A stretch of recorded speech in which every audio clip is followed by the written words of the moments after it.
Queremos, Señor, que tú nos sacies con el agua de la vida eterna.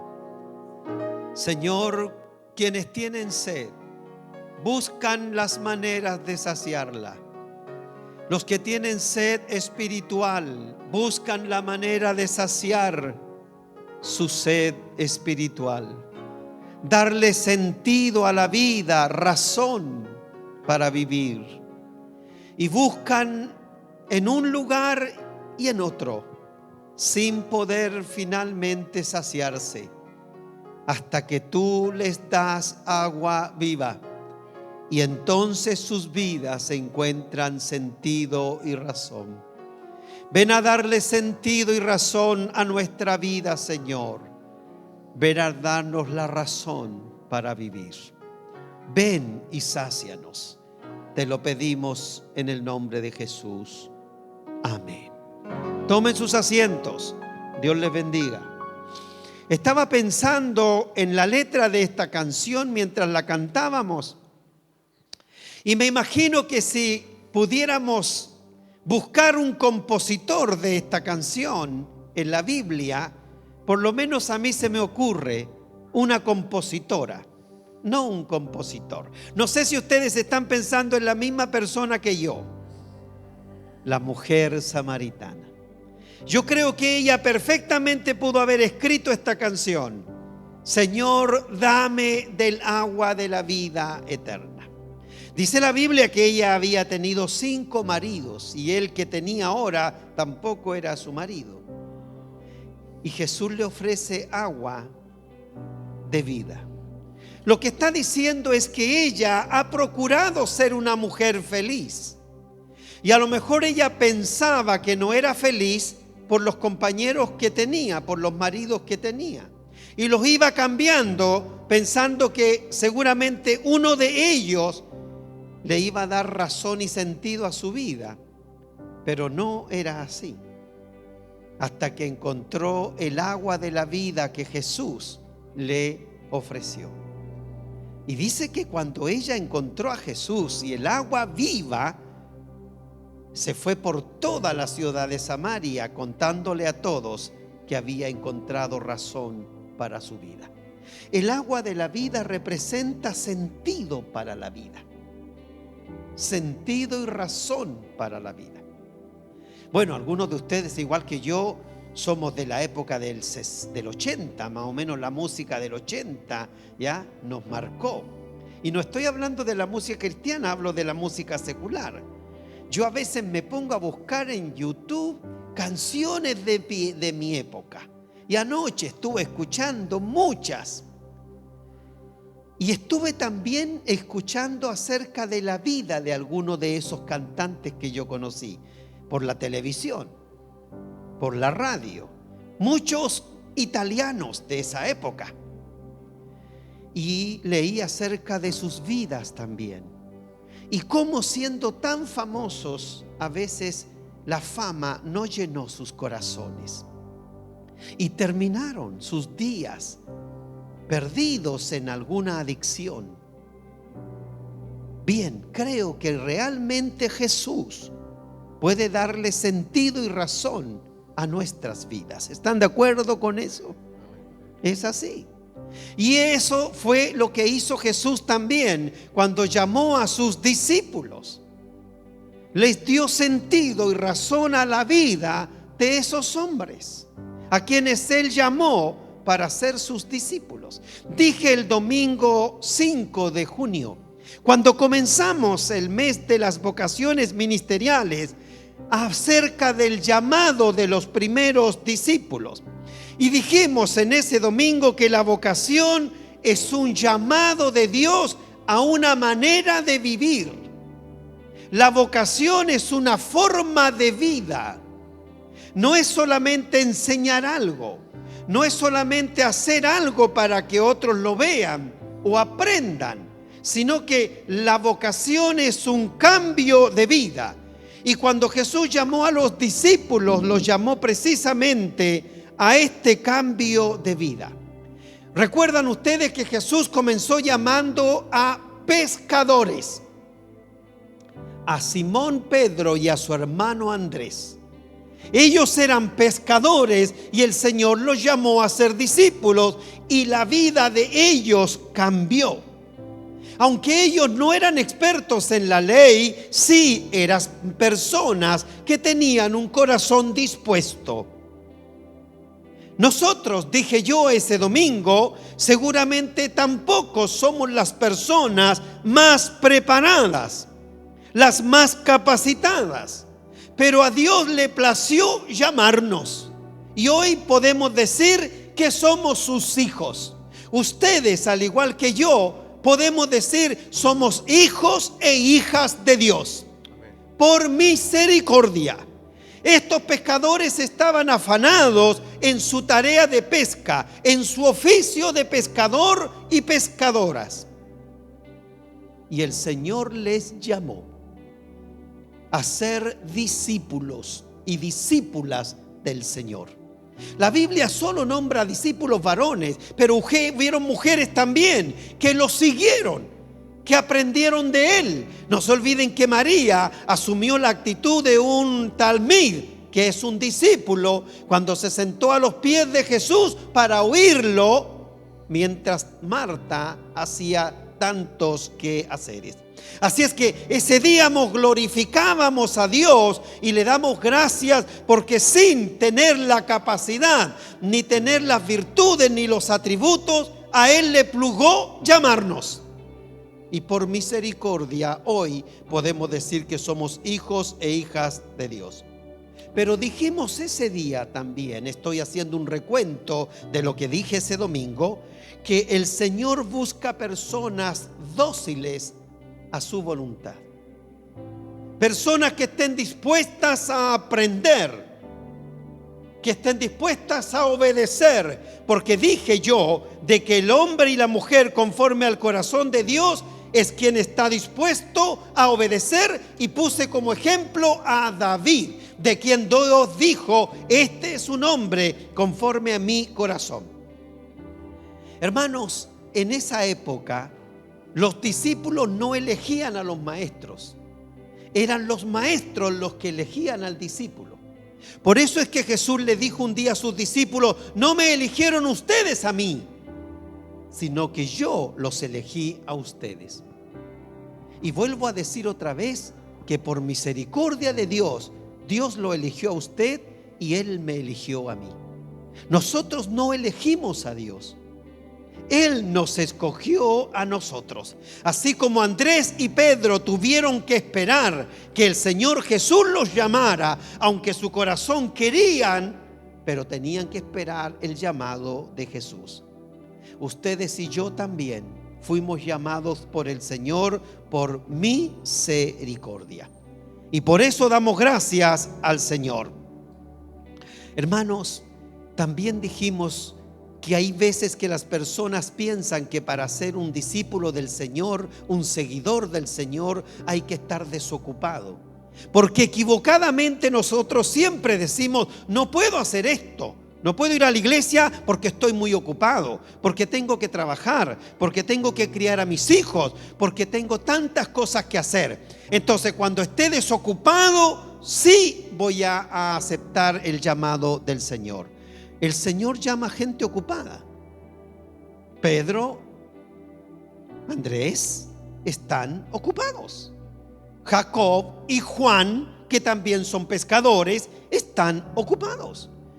Leví, que está recaudando impuestos, también está ocupado. Entonces hemos aprendido que para ser discípulo del Señor o discípula no hay que estar desocupado, porque si fuera por eso nunca podríamos serlo.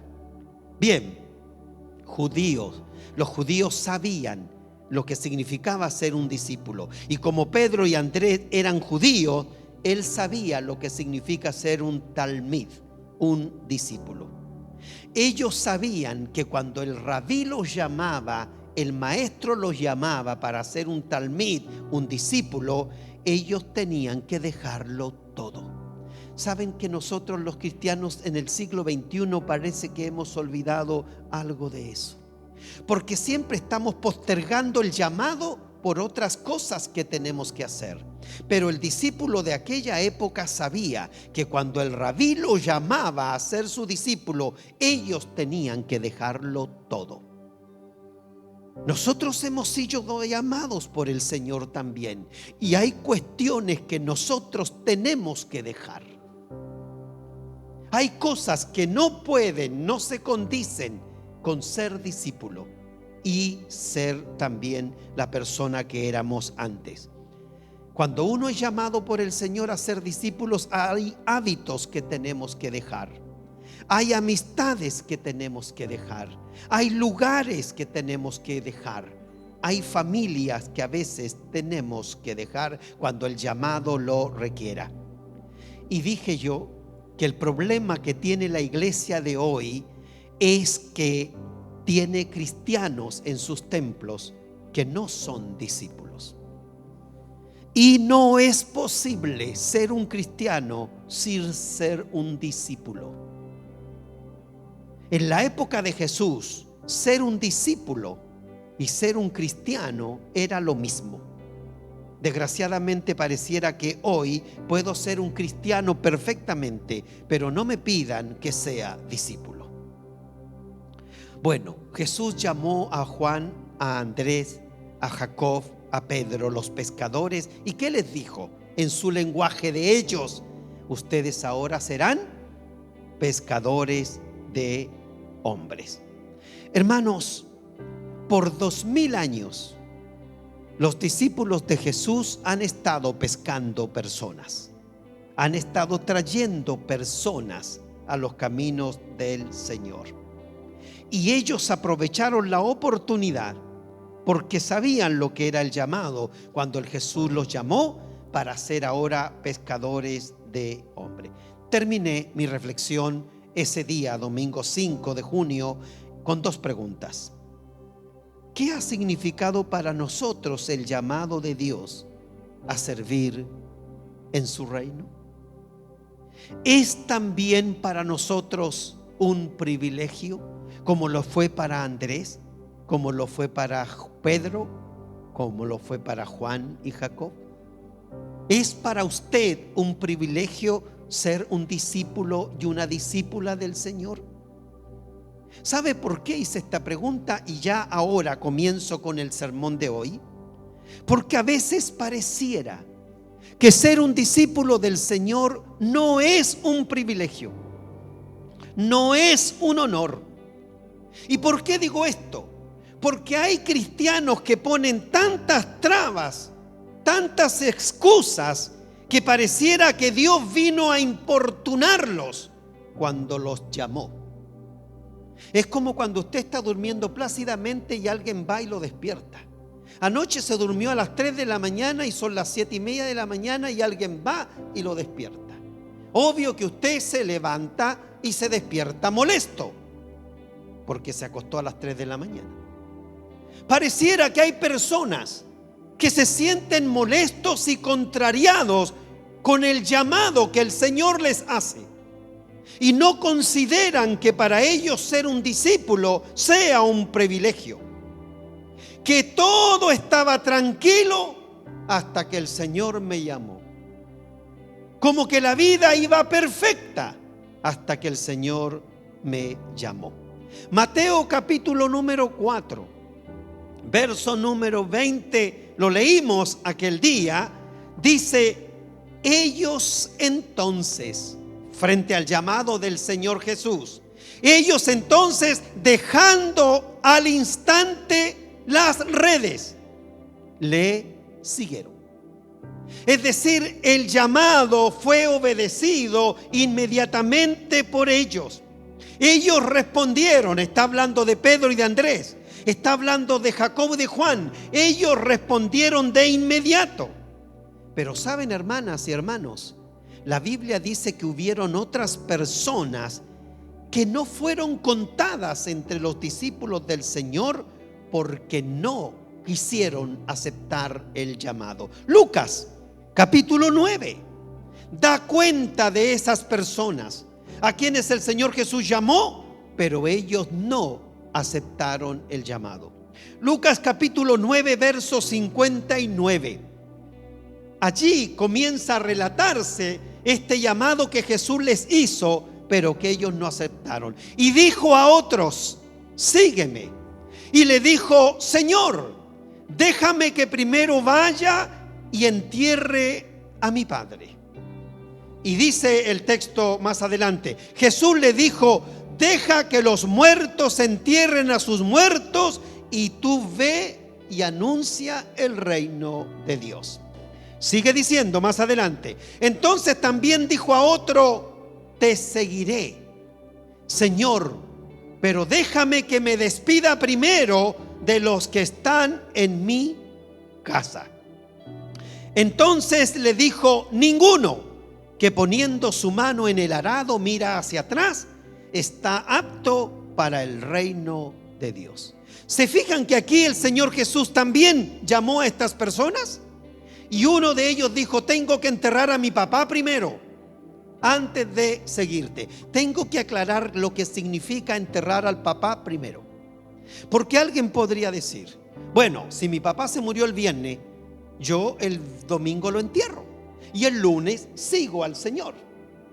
¿Cómo es que Jesús puede ser tan impaciente que si la persona tiene que enterrar a su papá el domingo, no lo va a poder esperar para que lo siga el lunes? No es eso lo que dice el texto. En la tradición judía, en la cultura judía, el hijo mayor tiene que enterrar a su padre y a su madre. Eso significa que si yo tengo 35 años y mi papá tiene 55, ¿cuántos años de vida creen ustedes que le queda al papá?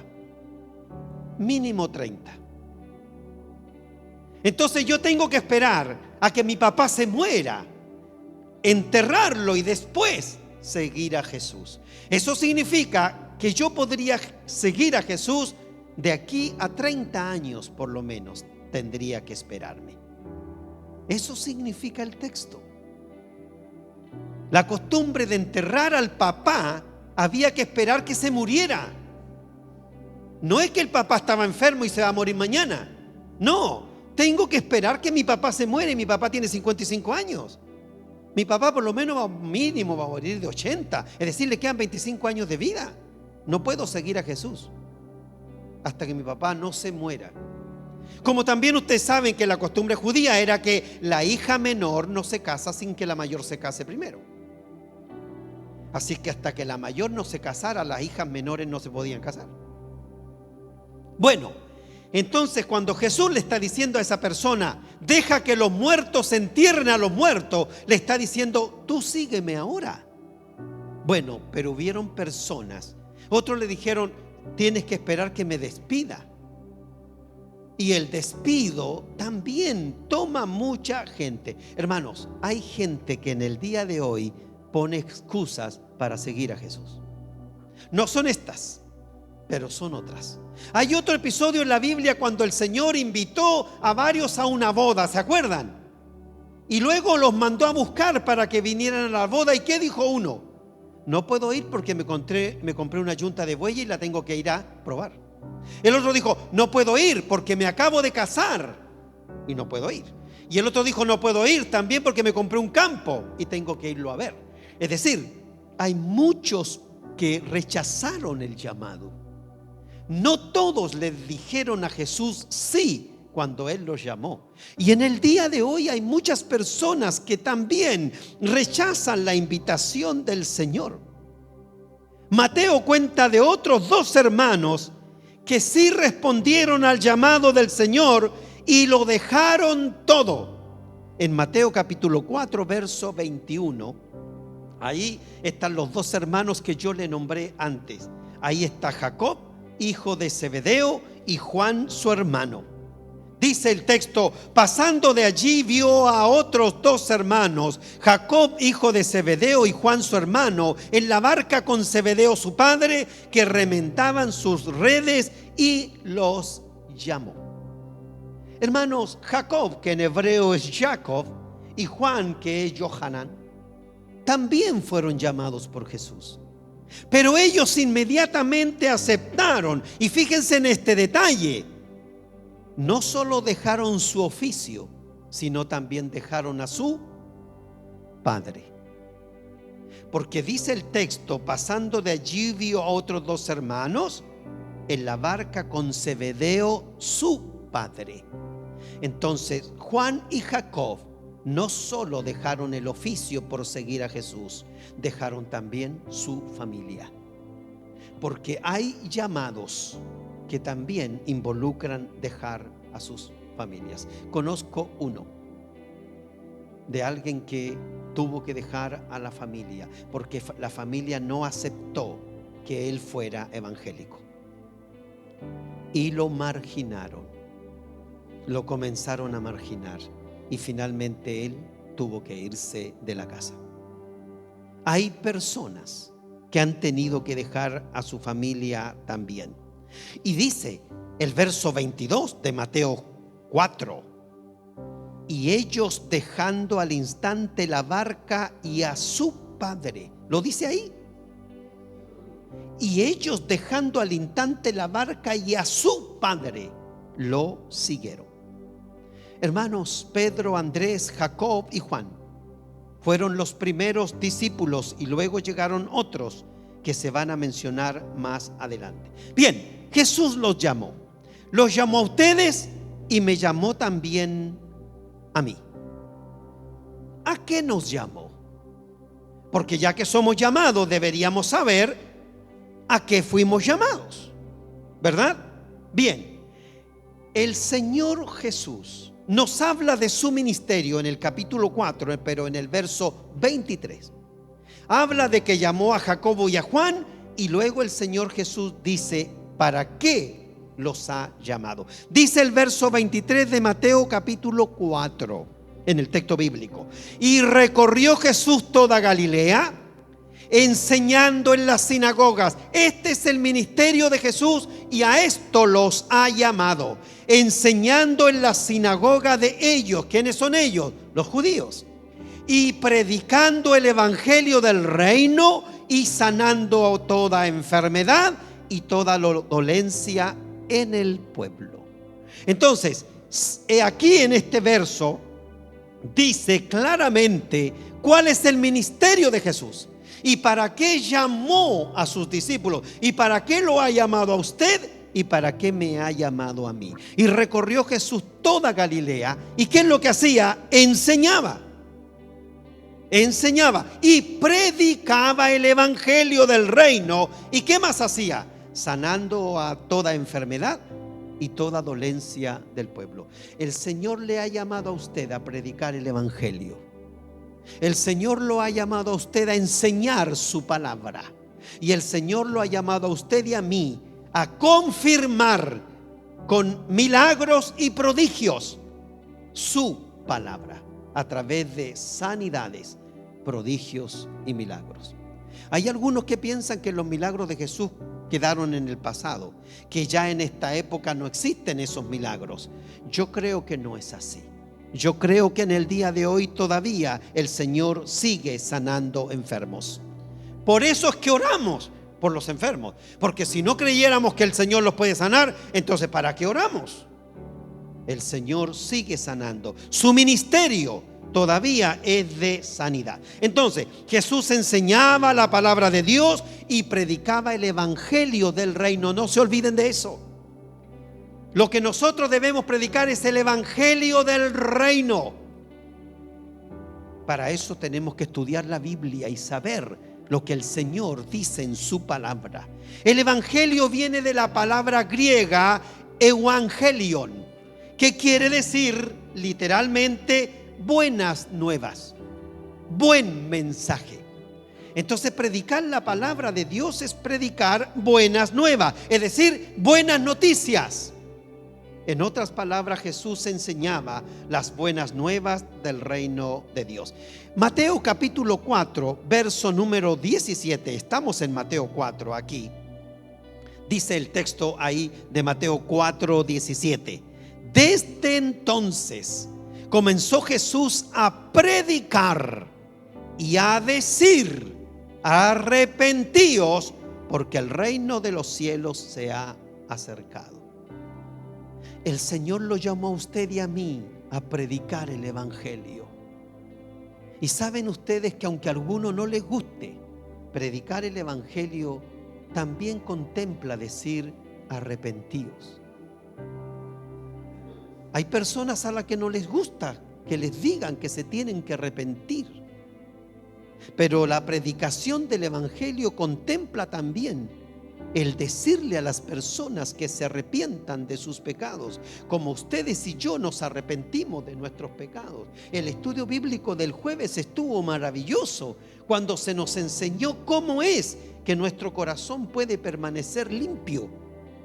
Y eso es a través del arrepentimiento, porque cuando nosotros nos arrepentimos de nuestros pecados, nuestros corazones quedan limpios. Entonces, el mensaje de arrepentimiento no es un cambio de corazón solamente, es un cambio de dirección. Fíjense qué interesante esto. Arrepentirse no es solamente cambiar el corazón, sino que cambiar de dirección. Eso significa que las cosas que yo hacía, ahora ya no las hago, porque me he arrepentido de lo que hice mal. Y con la ayuda del Señor no lo voy a volver a hacer. La palabra hebrea para arrepentimiento es teshuvah, que literalmente significa regresar. Teshuvah es arrepentimiento, como metanoia es en griego, pero en hebreo teshuvah, que es arrepentimiento, significa regresar. Y en la mañana Antonia, cuando hizo el devocional, nos leyó un texto que habla del arrepentimiento, el arrepentimiento del hijo pródigo, porque dice que cuando el hijo volvió en sí, él pensó: iré a mi casa, regresaré a mi hogar y le diré a mi padre: he pecado contra el cielo y contra ti, no merezco ser llamado tu hijo. Ese acto de arrepentimiento, que en hebreo es teshuvah, significa volver, regresar. Cuando usted se arrepiente, usted deja de hacer lo que estaba haciendo, lo incorrecto, lo que está mal, y comienza a actuar, a vivir y a hacer lo que dice la palabra del Señor. Eso significa entonces que yo debo reconocer que yo me desvié y debo retornar al camino. Saben ustedes que el libro de Apocalipsis, en la carta a la iglesia de Éfeso, habla de teshuvah. Cuando el Señor le dice a la iglesia de Éfeso: y tengo algo contra ti, que has dejado tu primer amor. Por tanto, regresa, porque el primer amor de Éfeso no lo perdieron, lo dejaron. Y es diferente a perder las cosas que a dejarlas. Cuando a mí se me quedan los lentes en una parte y no sé dónde los dejé, ¿qué es lo que digo yo? Se me perdieron los lentes. Pero si yo sé que los lentes se me quedaron aquí en el púlpito, ¿qué digo yo? Los lentes los dejé en el púlpito de la iglesia. Sé dónde están. Tengo que volver a buscarlos solamente. No los perdí porque sé dónde los dejé. Hay personas que no perdieron el primer amor, lo dejaron. Y cuando el primer amor se deja, hay que teshuvah, arrepentirse y regresar. Eso es. Entonces el Señor Jesús está predicando sobre el evangelio, y el evangelio contempla la predicación del arrepentimiento. Reconocer que tengo que cambiar de actitud. Hermanos, en el concepto bíblico, pecar, que significa desviarse del camino, arrepentirse es regresar al camino. Cuando usted va en una dirección y se pierde y toma otro camino, usted dice: me equivoqué, tomé otro camino. ¿Qué tiene que hacer usted? Teshuvah, dar la vuelta y volver al camino y revolver a tomar la ruta que había perdido. Eso es. El buen camino es la dirección de Dios. Es hacer las cosas como Dios manda. Eso significa obedecer sus mandamientos. Cuando Jesús dijo: el reino de los cielos se ha acercado, no quiso decir que morirán y se irán y no van a ir al cielo. Lo que Él está diciendo es que tienen que volver al camino, que llegó el tiempo en el que el reino de los cielos se hace presente y hay que volver.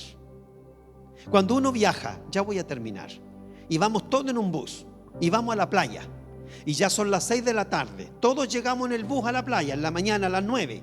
Bueno, hay que regresar. ¿Qué hay que hacer? Volver al bus, subirse.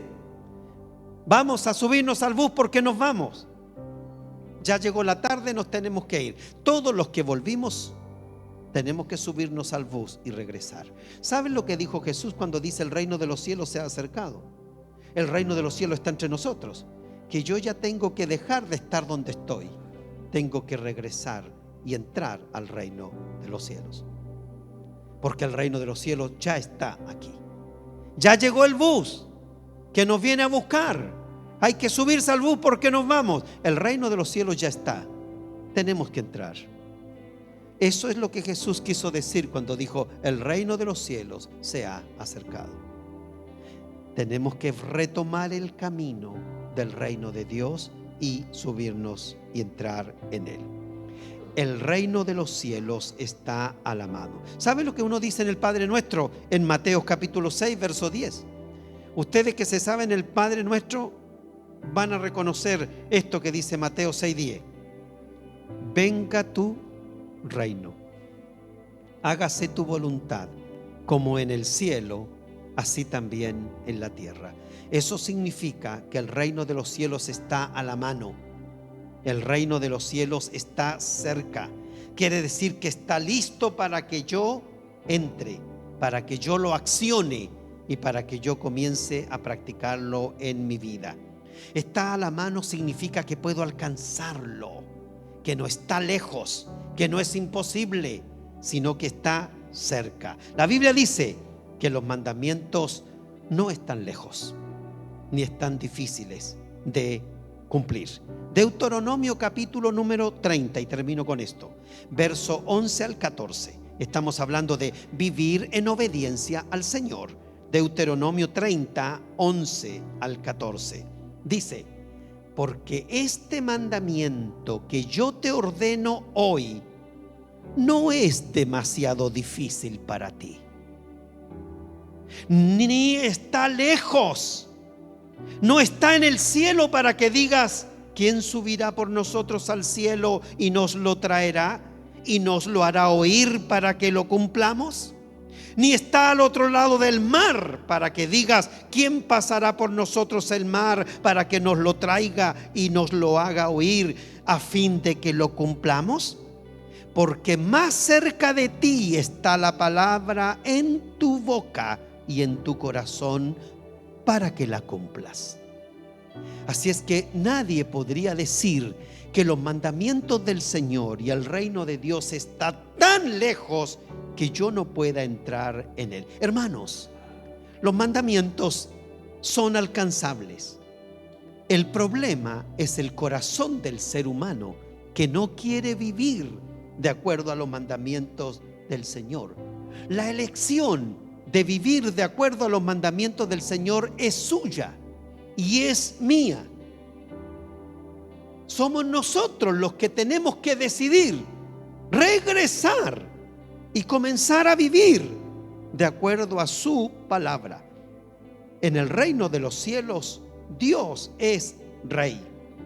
Y si yo reconozco a Dios como mi Rey, entonces yo me voy a someter a su autoridad y voy a vivir como Él manda, siguiendo la constitución del reino de Dios. ¿Y sabe cuál es la constitución del reino de Dios? A propósito de que se habla mucho de la constitución, la Biblia.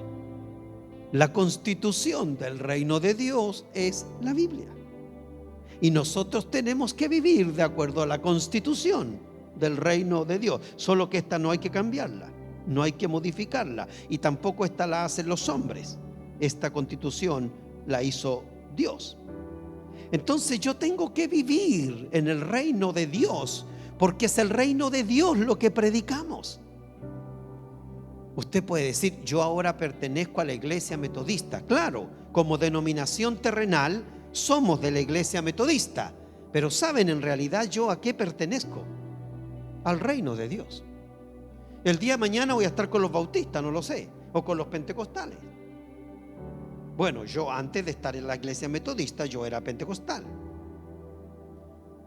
Y no me he cambiado de constitución, ni me he cambiado del reino de Dios. Yo estoy, pertenezco al reino de Dios. Terrenalmente estoy en la iglesia metodista.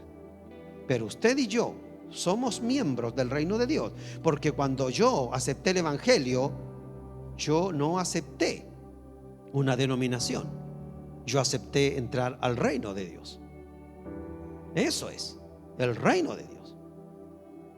Bien, entonces el mensaje de Jesús y también el mensaje de Juan el Bautista era el mismo: regresen, Yetubá, regresen, arrepiéntanse. El reino de Dios está a la mano. Eso es. Entonces, cuando usted le predica el evangelio a alguien, le dice: ven al reino de Dios, entra. Lo invitamos a nuestra iglesia, claro, porque nuestra iglesia representa el reino de Dios. Es tiempo que cada uno de nosotros deje hacer su propia voluntad y regrese a hacer la voluntad de Dios. Tanto Jesús como Juan nos dieron el ejemplo con sus vidas, que vivir de acuerdo al reino de Dios es posible. Y el reino de Dios se predica y los milagros vienen y confirman lo que es el reino de Dios. En su ministerio Jesús realizó milagros, dice lo que leímos, los cuales ayudaron a atraer a las personas a Dios, y muchos llegaban a buscarlo y venían de lejos. Ese texto también se leyó cuando viene la persona a buscar sanidad para su siervo, el centurión. Bien, hermanos queridos, como ya mencionamos, entonces el reino de Dios es el tema central del evangelio que yo tengo que predicar. Es el tema central del Sermón del Monte que estudiamos en la mañana en la escuela dominical. Es el reino de Dios. Entonces, ¿estamos hablando de las vocaciones? Sí. ¿Usted ha sido llamado? Yo también. ¿Buscó usted al Señor? Él nos buscó a nosotros.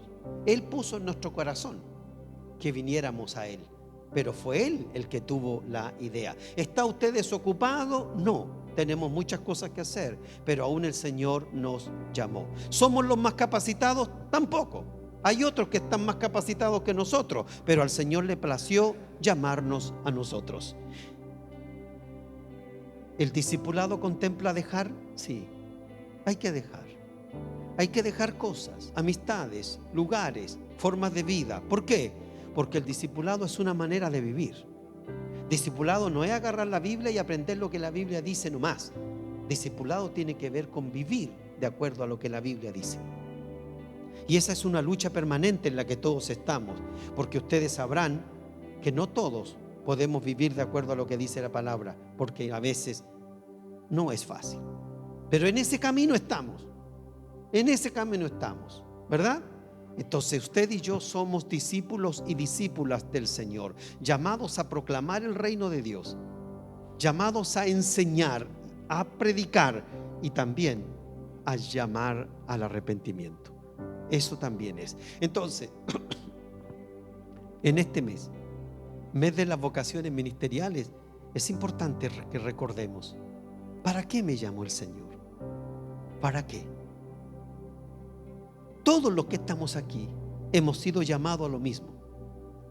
Dentro de nuestra denominación tenemos distintas funciones. Yo soy pastor, otro hermano es tesorero, el otro hermano es el administrador, hay otros que se encargan de limpiar el templo, hay otros que se encargan de formar grupos y aprender la palabra en grupos, otros enseñan a los niños.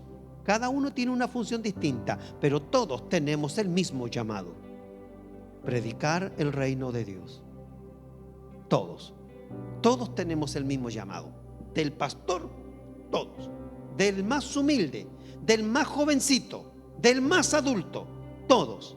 Y quiero decir esto: todos también tenemos el privilegio que nos ha dado el Señor de poner las manos sobre los enfermos y pedirle a Dios que el Señor sane a esos enfermos, porque a eso el Señor llamó a sus discípulos, y usted y yo somos discípulos del Señor.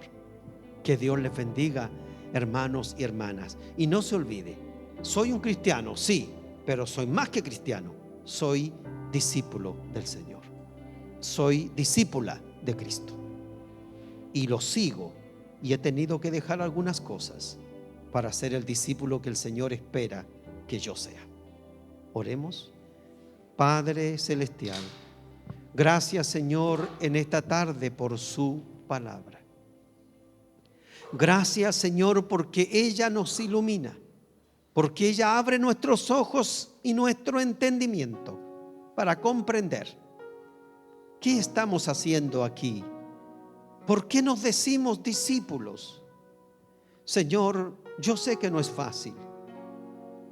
Señor, no tengo excusa para no seguirte. No tengo excusa para no ser un talmid, un discípulo. Solo te pedimos que nos ayudes, que tu Espíritu Santo esté con nosotros, que tu Espíritu Santo nos dé la fuerza, el valor, la inteligencia, la sabiduría. Señor, gracias. Nos hemos arrepentido de nuestros pecados. Nos extraviamos, Señor, pero hemos regresado al camino. Hemos entrado a tu reino. Ahora queremos vivir bajo los estatutos de tu reino, tu palabra. Ayúdanos, oh Dios, a ser los discípulos que tú necesitas en el mundo de hoy. Gracias, Señor. A ti la honra y la gloria por Cristo Jesús. Amén. Gracias por acompañarnos en nuestro culto dominical. Suscríbete a nuestro canal de YouTube Segunda Iglesia Metodista Iquique y vas a encontrar muchos mensajes más. Dios te bendiga.